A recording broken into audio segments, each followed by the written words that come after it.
Don't support bad leaders, Obasanjo warns Nigerian youth. Obi and I have agreed to iron out our differences, Soludo.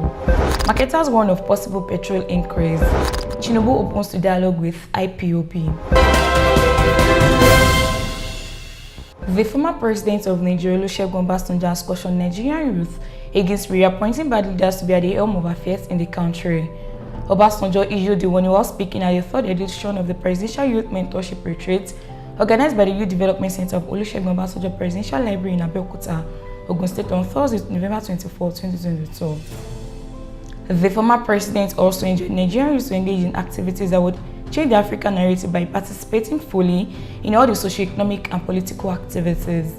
Obasanjo posted that such participation would also secure a better future for the young generation, as it would frustrate the efforts of those who are messing up with their future. Speaking on the theme, removing barriers against youth, the former president said, in most parts of Africa, there are visible barriers and also discernible barriers militating against the actualization of the latent potentials of the African youth. Obasanjo was represented at the event by the Deputy Chief Coordinator of OOPO, Ayodele Aderinwale, who said the biggest obstacle to effectively removing the barrier is the attitudinal disposition and orientation of the young people. The Anambra State Governor, Professor Chukwuma Soludo, said the rift between himself and the Labour Party presidential candidate Peter Obi is strictly fundamental political differences, as they both enjoy a healthy relationship on a personal level. Recall that a political tension has been brewing between the duo since Soludo penned the controversial article where he dismissed the chances of Obi winning the 2023 presidential elections. The article generated mixed reactions and wild criticism across the country, particularly from the obedient movement, who heavily criticized the governor. Meanwhile, the two met and embraced each other at St. Patrick's Catholic Church during the Thanksgiving Mass for Most Reverend Paulinus Ezio in celebration of his 70th birthday. When Soludo arrived at the venue, he quickly went to where Obi was sitting and hugged him, to the dismay of the people in attendance. Commenting on the supposed rift between himself and Obi, Soludo blamed mischief makers for pushing such narrative, insisting that the former Anambra State Governor remains his brother, notwithstanding their political differences. Speaking during the Thanksgiving Mass, Soludo said he and Obi also meet up to iron out their differences, adding that their rift was essentially political.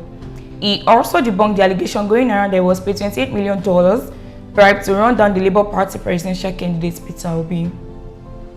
Oil marketers on Thursday issued a stern warning to the public, asking them to expect to buy petrol at any price. Marketers under the umbrella of the Independent Petroleum Marketers Association of Nigeria said the Nigerian National Petroleum Company Limited refused to give its members products and that they bought at 205 naira from third parties. National Controller Operations of IPAN Mike Osatuyi said that the members of the association had bought products for 205 naira would add 13 naira transportation to the cost. The All Progressive Congress presidential candidate Bola Ahmed Tinubu has vowed that if voted in power in 2023, his administration will embrace dialogue to resolve agitations across the country. Tinubu said this during the APC presidential campaign rally in Abakaliki, Ebonyi State capital, on Thursday, November 24, 2022. Ebonyi State is one of the 5 southeast states that has had its fair share of security threats owing to the activities of members of the proscribed group, the indigenous people of Biafra. The group has been fingered for the restlessness, including killings and kidnapping in the southeast, where it also declared weekly sit-at-home to protest the continued detention of its leader, Nnamdi Kanu, by the federal government. Addressing the crowd at the Ebonyi rally on Thursday, Tinubu said he is open to dialogue with agitators to restore peace in the country.